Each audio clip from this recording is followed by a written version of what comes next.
آج کل social media کے اوپر یہ خبر گردش کرتی ہے کہ جس نے سب سے پہلے ربیع الاول کی بشارت دی تو وہ جنت میں جائے گا، اور اس طرح کے اور بہت سارے وعدے اس کے ساتھ منسوب کیے جاتے ہیں۔ عجیب سی کہانی ہے۔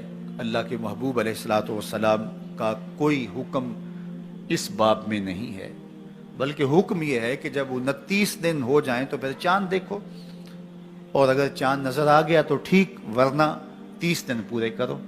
بس یہ سادہ سا ایک نظام ہے۔ باقی وہ مبارک دن، وہ مبارک لمحے، وہ مبارک مہینے جن کے اندر اللہ تعالیٰ نے خاص برکتیں رکھی ہیں، تو ان سے برکتیں حاصل کرو۔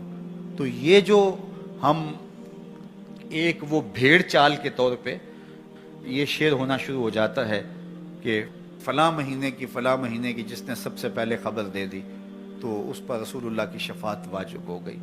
تو یہ کتنی بدترین بات ہے کہ حضور کے نام وہ چیز منسوب کر دی جو میرے حضور نے فرمائی ہی نہیں۔ یہ بلکہ فرمایا کہ جس نے میرے اوپر جانتے بوجھتے جھوٹ گھڑا اور میری طرف جھوٹ کو منسوب کیا، وہ اپنا ٹھکانہ جہنم میں تلاش کرے۔ تو اس لیے یہ بات ذہن میں رکھیے گا کہ کبھی بھی جو ہے وہ حضور کے نام سے ایسی کوئی بات موجود نہیں، اور اس کو کبھی بھی شیئر نہ کیجیے گا۔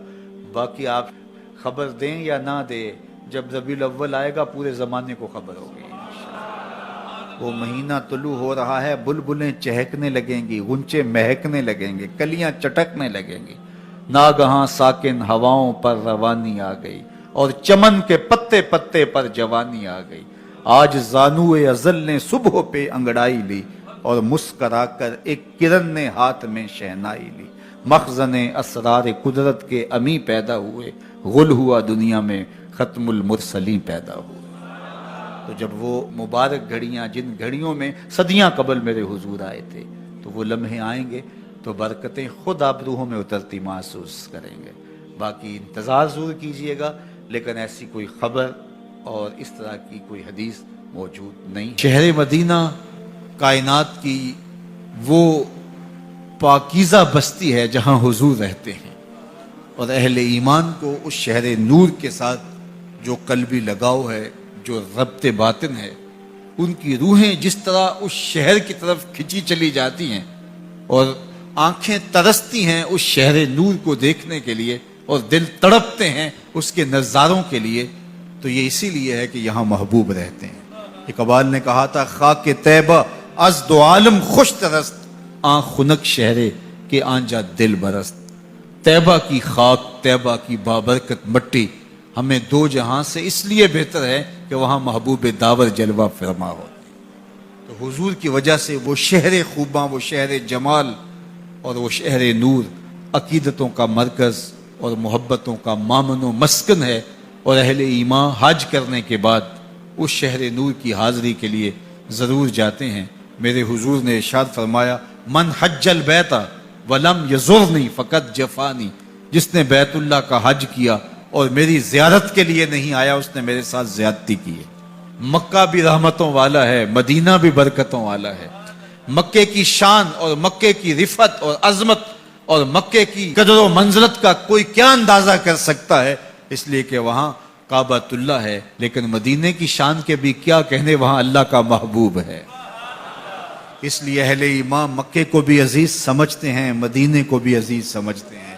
ایک آنکھ مکہ ہے، ایک آنکھ مدینہ ہے، قرار قلب مدینہ ہے، تسکین جاں مدینہ ہے، دلوں کی دھڑکن مدینہ ہے، اور اس شہر نور کو جب آنکھیں دیکھتی ہیں تو سکون روح تک اترتا چلا جاتا ہے۔ جنوں ویکھ کے اکھیاں ٹھر دیاں میں، جنوں ویکھ کے ٹھردا سینہ ہے، ربا تیری ساری خدائی وچوں بس اکو شہر مدینہ ہے۔ کیا منظر ہوتے ہیں عقیدتوں کے، کیا رنگ ہوتے ہیں۔ علماء نے لکھا ہے، احناف نے، شوافع نے اور حنابلہ نے، یہ تینوں امام کہتے ہیں، امام احمد بن حنبل، امام شافعی اور امام ابو حنیفہ علیہم الرحمہ، یہ تینوں ائمہ کہتے ہیں اگر کوئی شخص مدینہ المنورہ جائے اور حضور کے روزے پہ حاضری دے تو وہ یہ کہے کہ میں حضور کا روزہ دیکھ کے آیا ہوں۔ لیکن امام مالک کہتے ہیں اگر کوئی شخص مدینہ المنورہ جائے اور حضور کے روضے کو دیکھے تو وہ یہ کہے میں حضور کو دیکھ کے آیا، اس لیے کہ حضور کے وصال کے بعد جس نے حضور کے روضے کی زیارت کی، فرمایا وہ ایسا ہے جس طرح اس نے زندگی میں میری زیارت کی۔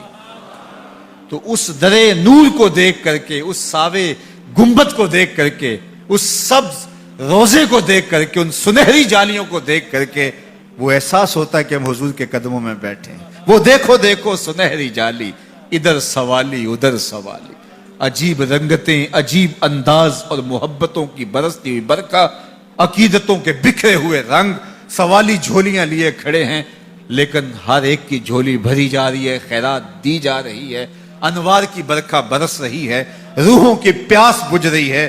تھکے ماندے ہارے ہوئے لوگ، دکھوں کے ستائے ہوئے لوگ جب حضور کے روضہ انور کی طرف رخ کرتے ہیں تو ان کے دل میں ارمان ہوتے ہیں کہ میں یہ دکھ بھی حضور سے کہوں گا، یہ دکھڑا بھی حضور کو سناؤں گا، یہ درد کی کہانی بھی انہیں کہوں گا۔